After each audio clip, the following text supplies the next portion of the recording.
Julius. This is Julius coming up. Julius, come here.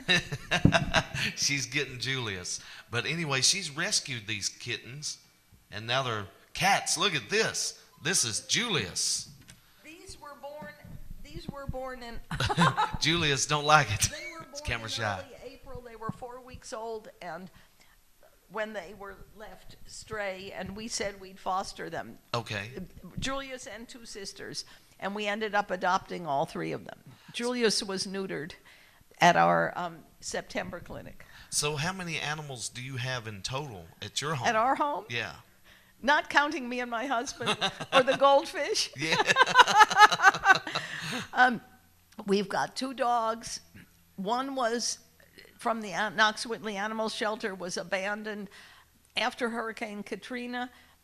All these kind of unusual dogs started showing up in Corbin area from people who were hurricane refugees from New Orleans. And this little puppy was there at the animal shelter. He looked so little.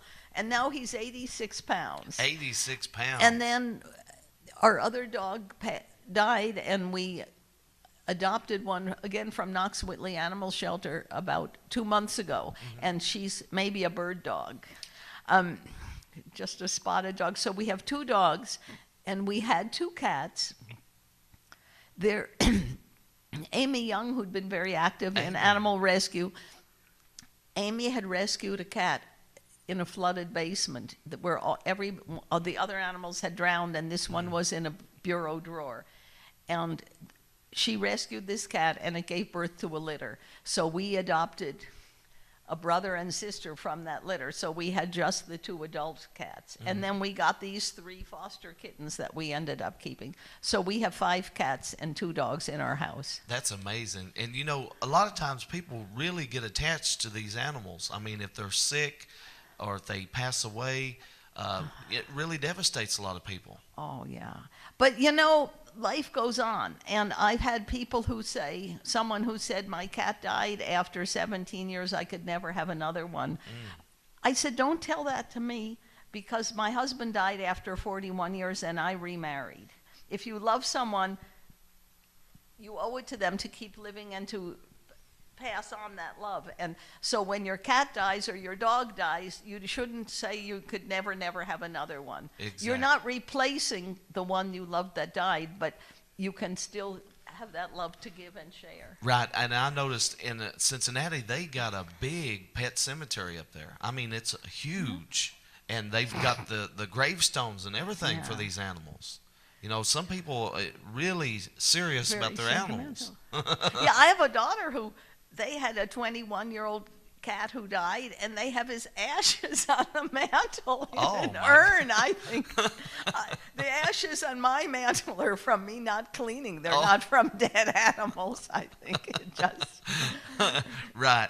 But it takes a lot of people to get involved with this, and this is a great program. It's helping people. It's educating people, and people need to get involved in it. Yes, we do need donations. I don't want to sound like a beggar, but we're not doing it for us, we're doing it for the community. And if the community supports it, we could keep it going and help a lot of animals and therefore a lot of households. If people don't, we can't do it on our own. Right. We have one woman who cleans houses for a living, and every few months she mails us a check for $25. We've had kids who do lemonade stands for us, you know, and then we've had some donors who every month automatically send us a check monthly. We have one businesswoman in town who every week gives us $5. Several who do, as a matter of fact.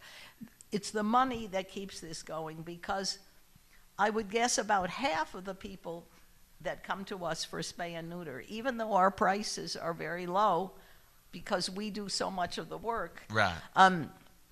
They can't even afford that. So about half of the people are being subsidized.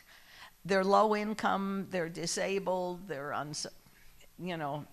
limited, they've lost their jobs, or they're old, and they cannot afford it, and we try to pay what they can't. Right. So we do need donations, and every dollar, every quarter helps. Exactly. And the ways to do that is to give them a call, 606-682-2306. Call them, volunteer your time. ask them what kind of help they need or whatever. Once again, that telephone number is 606-682-2306. If no one's there, leave a message. We got about 7 minutes left in the Okay. program, and we're going to touch on a Thank few you. more things here. But, once again, this is helping so many people, and we need to, if you don't like animals, at least respect animals. Don't try to hurt Don't be animals. cruel to Don't them, be yeah. cruel.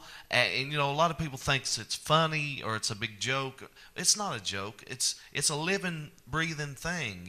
They say that people who abuse animals are likely to go on and abuse people. Most of the serial killers and the really dangerous, violent criminals were people who started out hurting animals. We get calls every week from people who've rescued cats or dogs that were tossed out of moving vehicles, people who just throw them out. And horrible stories. Don't even like to think of those. It's the happy ones we want to think about. Right.